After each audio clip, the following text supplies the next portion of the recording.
Po. Yun. Kamusta mga guys? Let's go! Takbo na tayo! Isang oras plus travel time, yan ang allowance ko lagi sa race day. Naabutan ko nga na nag-warm up na ang mga runners. Kaya naman naki-warm up na rin ako. At syempre nagbigay na ng instruction para sa mga runners. Race briefing.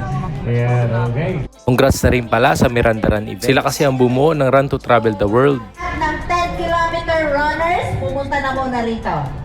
At nakakatuwa nga, nakita ko pa si long time running tropa na si Byron Miranya. At ilang sandalingan, ni-ready na kami for gun start. Okay, sabayan nyo ako sa countdown. Tatakbo tayo in 3, 2, 1! Ayan!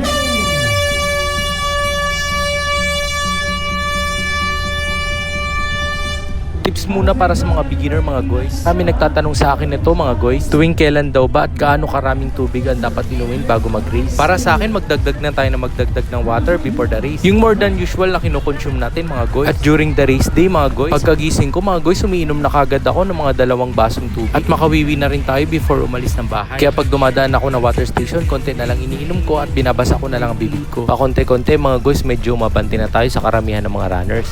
Ginamit ko na rin pala dito mga guys ang D0 Boston. Ang laki din talaga ng diferensya kumpara sa dati kong sapatos. At dahil dyan, picture muna. Nakasabay pa nga natin ang isa sa malakas na babae ng Barreto Runners. Walang iba kundi si Mel. Siya ang second sa women's category. 1.6. Thank you. Good morning. Inom guys. 2 kilometers. Let's go.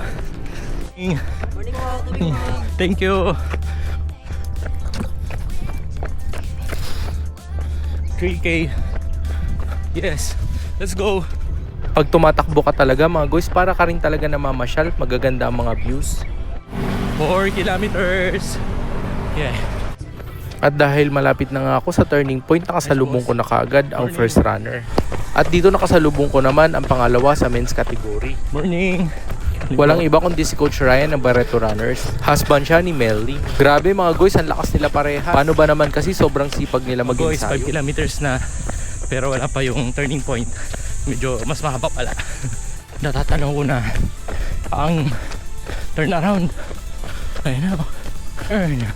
10K. 10.25 bro. Nakasalubong ko na rin si Byron. Grabe, lakas ng throw. Good morning. Morning. Good morning! Mag-hydrate po tayo, sir. Mag-hydrate tayong chocolate, sir. Uy, sarap. Ayun o. Good morning po. Nakakatuwa yung mga martial nila. Live na live din. Halfway. Ano halfway? Kaya sumakay, Lo? Thank you. Kasi mamaya pa to. Thank you. Lakad mo na konti. Ito pinakalakad ko. Turning point. Ano gagawin? Sa basura.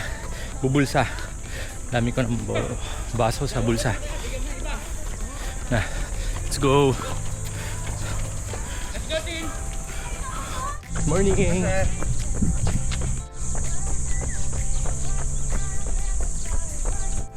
Morning po. Ano po? Morning po. At nandito rin ang LGU Subic Runners. Morning po. Morning ma'am. 6K. Apat na lang. Let's go. At ito na nga ang pinakabata na nag-10K na. Let's go po. Let's go. 7 kilometers. Let's go. Nakakatuwa nga na ma-notice ng race event owner. Po. Yun.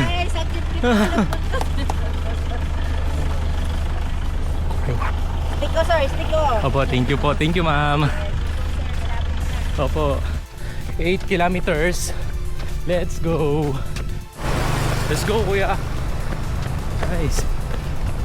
9K plus 1 kilometer. Last 500 meters.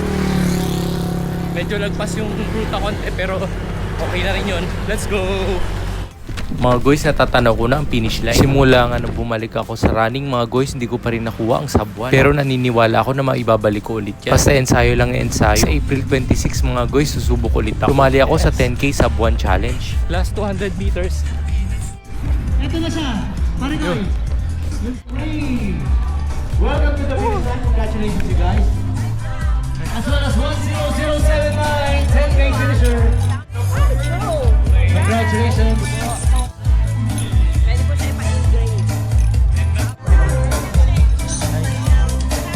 At pagkatapos nga niyan, pumila na ako sa mga freebies. Shoutout nga pala kay Sam at kay Baby Faith. Pwede ka rin magpa-engrave ng name sa medal mga guys, kaya lang medyo mahaba ang pila. Kaya tinapon ko na lang muna sa basurahan yung mga naipon ko na paper cup, mga nagamit ko from water stations. Siyempre nagulog din ako ng raffle entry. At nakakita nga ako ng free taho, kaya nag-avail na rin ako. Shoutout na rin mga guys sa mga kuyang guard sa Remy Field. Morning po. Naka-vlog tayo. Morning. Morning po. Sige po. Mga guys, super nag-enjoy tayo sa run. Hanggang sa susunod na vlog. Bye!